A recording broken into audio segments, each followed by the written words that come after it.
우리 그 세이노의 가르침 저한테 선물 주셨잖아요. 네. 그래서 제가 그 책은 사실은 20대 중후반에 읽었었어요. 근데 그때 보면서 이분은 안 그래도 제 블로그에 한번 쓰려고 했던 내용인데 예. 이분은 너무 세상을 너무 좀 약간 안 좋게 보시네 이런 생각을 했었거든요. 약간 좀 염세적으로 보시네. 이분은 어렸을 때는. 근데 지금 와서 읽어보니까 다 맞는 거예요. 이게.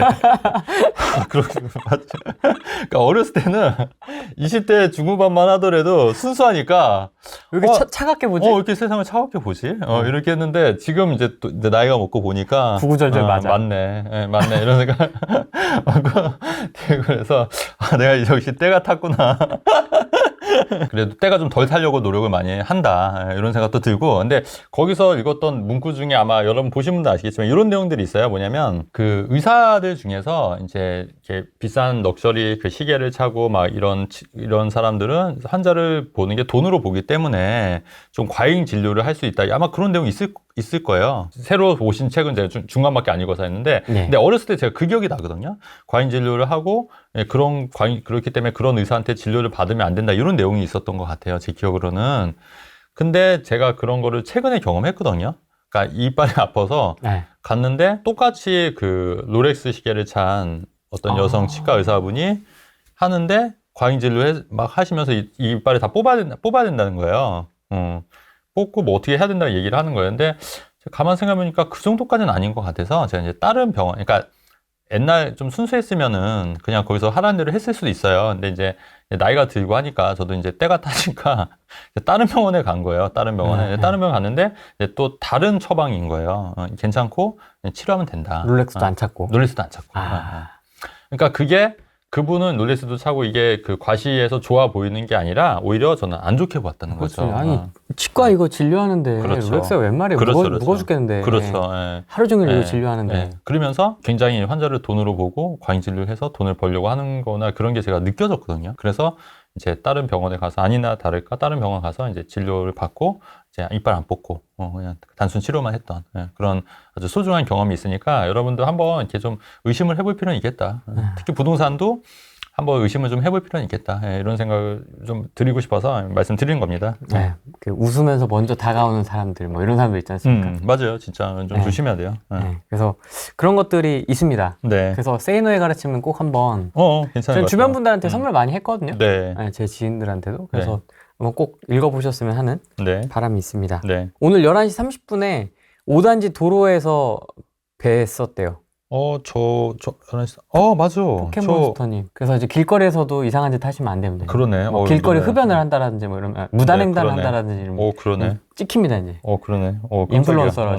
무슨 아파트는 반가운 네네. 공시가격 하락, 빌라에겐 공포인 이유. 요거는 뭐냐면 요새 공시가격 하락하니까 종부세라든가 재산세가 덜 나오는 거예요. 근데 이제 그럼 아파트도 좋고 빌라도 좋은 거 아니냐 이렇게 생각할 수 있잖아요. 근데 이제 빌라는 문제가 뭐냐면 공시지가가 낮아버리면 보증보험이 이게 낮게 형성이 되는 거예요. 그러니까 예를 들어서 뭐 3억짜리고 매매가 3억인데 전세를 예전에 2억 5천을 했었는데 보증보험을 2억 5천을 가입을 할 수가 있었는데 이게 그 감정가가 낮아지니까 공시가격이 낮아지니까 보증보험을 돌려면 전세가격이 2억 2천 혹은 2억으로 떨어지는 거예요. 그러네요. 그러면 이 사람들 새로 이제 보증보험을 가입을 해야 되는데 보증보험을 가입하려고 했더니 전세금을 빼줘야 되니까 이 사람들은 이제 지금 역전세를 걱정해야 된다는 얘기인 거예요. 역전세. 그 말은 뭐냐면 이 기사를 토대로 우리는 어떻게 봐야 되냐면 앞으로 아파트도 역전세가 심하지만 빌라가 역전세가 더 심해질 수가 있겠구나. 왜냐하면 공시지가가 낮아지니까 이게 그 보증보험이 또 빌라는 보증보험 많이 가입하잖아요. 그러니까 보증보험이 가입을 하려고 하면은 이 전세가를 낮게 형성이 되는 거기 때문에 그래서 나중에 더 깡통 주택이 더 많아질 수 있겠다. 그렇다고 하면은 빌라에 전세를 들어가는 거는 조금 더 조심해야겠구나. 이렇게까지 이제 결과를 생각해서 이제 예측을 해야 된다는 얘기예요. 그래서 요 기사도 좀 제가 발췌를 해와서 갖고 왔으니까 요 상황을 보고 아마 요거의 후발 기사로 아마 그 조금 더 역전세 관련해서 빌라 관련해서 역전세 관련한 기사들이 좀 더 많아질 수 있을 거다. 빌라 내가 전세 살까 이렇게 하시는 분들 많이 있을 거 아니에요. 네. 그래서 그런 분들 관련해서 제가 좀 의견 좀 들으려고 갖고 온 거고, 빌라 전세 살 바에는 그냥 좀 아파트 전세 사는 게 더 나을 수도 있겠다. 보증보험 때문에. 근데 다만 빌라 전세를 사면은 이제 관리비나 이런 거는 좀 적게 나오는 건 있어요. 10,000원이나 뭐 1, 2만 원밖에 안 나오니까. 이제 그럼에도 불구하고 내 전세금을 날릴 수도 있는 것도 있기 때문에 좀 조심하는 게 좋겠다. 그래서 이제 공시가격이 낮아지는 게 다 좋은 건 아니구나. 이렇게 생각하시면 좋을 것 같습니다. 빌라 전세는 진짜 좀 리스크가 큰 것 같아요. 전세를 엄청나게 좀 띄워가지고, 저희 회원분도 한 분이 좀 이 빌라 사기 좀 당할 뻔한 적이 있거든요. 그래서 이제 잘 모르니까 이제 빌라를 갔는데 너무 좋다는 거예요. 근데 제가 이제 딱 얘기를 들어보니까 생각보다 매매가보다 전세가격이 높고, 그리고 이제 부동산에서 중개인이 그쪽에서 굉장히 미는 것도 좀 수상하고, 사실 그렇게 민다는 것 자체가 본인이 뭔가 그 커미션이나 수수료가 있기 때문에 그럴 가능성이 굉장히 높잖아요. 일반적으로. 그렇다 보니까, 이게 좀 약간 좀 이상해서 저는 하지 말라고 말씀을 드렸거든요. 근데 지금 돌이켜서 생각해 보니까 그게 이제 빌라 사기 가능성이 굉장히 높다. 그래서 그분은 제 말을 듣고 이제 전세로, 아파트 전세로 가셔서 지금 안전하게 전세금을 지키고 있는 상황이에요. 근데 안 그래도 엊그제 만나서 그런 얘기 했는데, 그때 그 결정을 정말 잘한 것 같다고. 왜냐면 그 빌라 전세, 혹해서 빌라 전세를 했으면은 지금처럼 이제 깡통 전세로 인해서 전세금을 날릴 수도 있지 않았을까 이런 생각이 좀 든다고 그런 말씀을 해주시더라고요. 중개사도 좀 이렇게 유형이 달라지는 것 같아요. 대표님도 중개사무소를 그럼요, 저도 갖고 하죠. 있지만은 네, 네. 그런 거 하세요? 안 하죠, 저는. 안 하시잖아요. 안 하죠. 절대 안 하죠. 근데 그런 거 하는 데들이 또 있어요. 그러니까 전문으로 하는 분들이 있어요. 전문으로. 빌라 위주의 그런 게 전세까지 껴있는. 그러니까 이게 중개사로 해서 다 좋은 것도 아니고요. 다 나쁜 것도 아니고. 그렇지 않습니까? 변호사로 해서 다 훌륭한 것도 아니고, 다 안 좋은 것도 아니고, 의사라고 해서 다 좋은 것도 아니고, 아닌 분도 계시거든요, 사실. 그래서 그런 거 관련했을 때 여러분들이 그 판가름을 잘 하셔야 될 것 같고, 또 그런 분들은 그런 것만 전문적으로 하다 보니까 그쪽으로만 이제 좀 포커스 맞춰서 이제 설명을 할 수밖에 없는 거예요. 그래서 그런 부분이 있고. 대표님, 혹시 해외 부동산 하와이 투자는 어떻게 생각하시나요? 최근에 제가 해외 부동산 투자 관련 책을 읽었는데 궁금해서 여쭤봅니다. 대표님은 해외 부동산 투자하시나요? 고 대표님 책을 읽으셨나? 뭘 읽으셨는지 모르겠는데 2개가 나왔죠, 최근에. 그래요? 네, 미국 부동산 책이 2개 나왔는데. 네.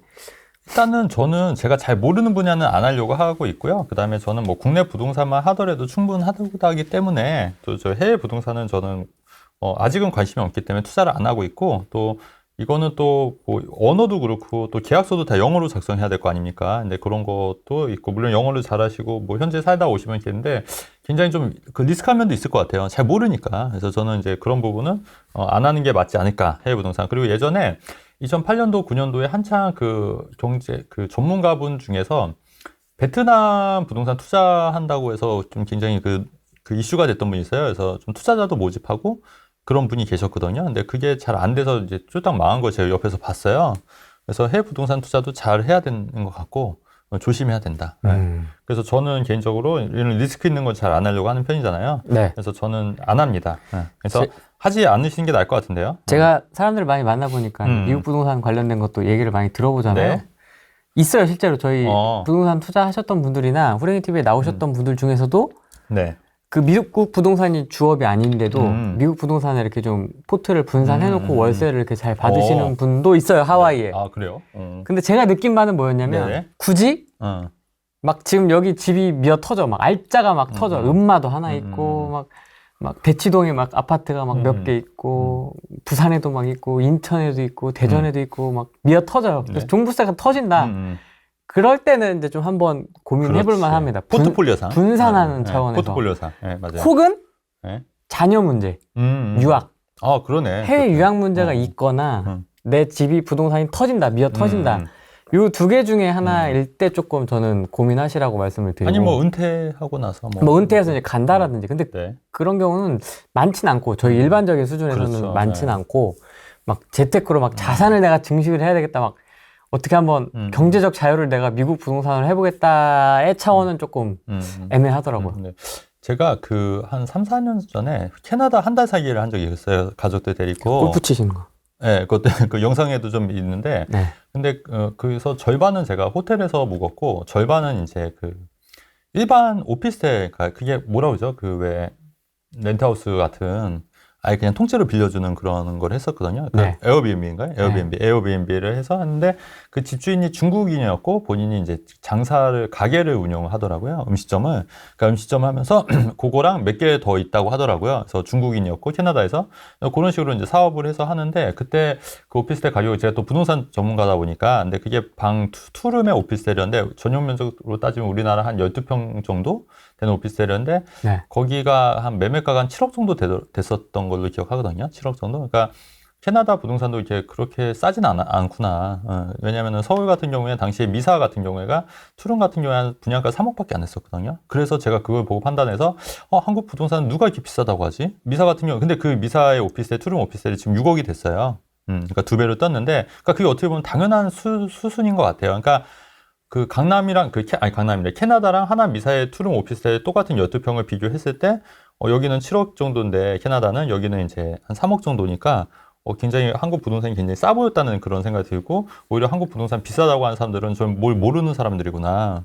왜냐면 이렇게 싼 것도 있는데 지금 생각하면 투룸 오피스텔 3억이면 굉장히 싸다고 생각하지만 한 4, 5년 전에 그 하남 쪽에 공급 물량 많을 때는 그게 또 싸다고 생각들 안 했어요. 심지어 그래서 거기가 이제 마이너스 3,000p, 그러니까 계약금 포기하는 물건들도 꽤 있었던 거예요. 네. 그러니까 2억 7천이니까 거기다가 전세를 그때 2억 5천을 맞추면 내 돈이 2천만 밖에 안 들었던 거예요. 그러니까 그런 기회들도 있었던 거예요. 불과 그게 한 4년 전 얘기거든요. 네. 그러니까 제가 캐나다 갔을 때, 그러니까 우리가 또 이렇게 돌이켜 생각해보면, 그러니까 우리가 선입견이 어떤 사람들은 한국 부동산 너무 고평가돼 있어. 그러면 그건 이제 전반적인 얘기이지 또 이렇게 쏙쏙들이 들여다보면 또 그렇지 않은 것들이 있다는 얘기예요. 근데 그런 거를 잘 발굴해 놓을 수 있는 눈만 있으면 얼마든지 돈을 벌 수 있다는 게 제 생각인 거죠. 그리고 실제로 그런 식으로 제가 투자를 오랫동안 해왔는데 또 그게 어느 정도 증명이 된 거고 또 저희 회원들한테도 그런 방법을 좀 권유를 해서 또 그런 식으로 자산을 키우고 있는 거거든요. 그래서 저는 그래서 이런 너무 한국 부동산은 비싸 이렇게 말을 듣고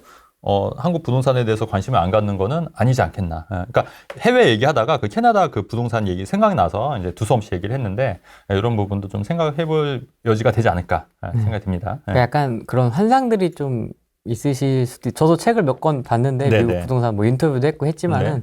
객관적으로 보면 케이스 바이 케이스고요. 그렇죠. 예. 네, 그리고 약간 있는 자들이 돈 놓고 돈 먹게 하기 참 좋은 그렇죠. 맨하탄 같은데 월세 네. 짱짱하거든요, 정말. 네네. 딱 섬으로 돼 있어서.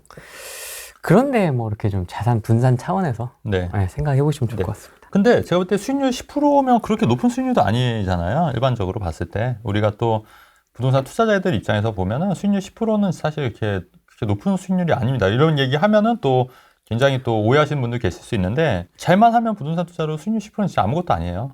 그렇기 때문에 제가 또 이렇게 말씀을 드린 겁니다. 그래서 그런 10% 때문에 리스크를 안고 하는 거는 아니지 않겠냐는 게 우리의 공통된 생각인 것 같아요. 오해는 하지 마시고요. 하지 네. 말라는 게 아닙니다. 네네. 우리의 수준에서는 굳이 그렇죠. 굳이 그렇죠. 이렇다는 거지. 그렇습니다. 또 해야 될 분들은 또 해야죠.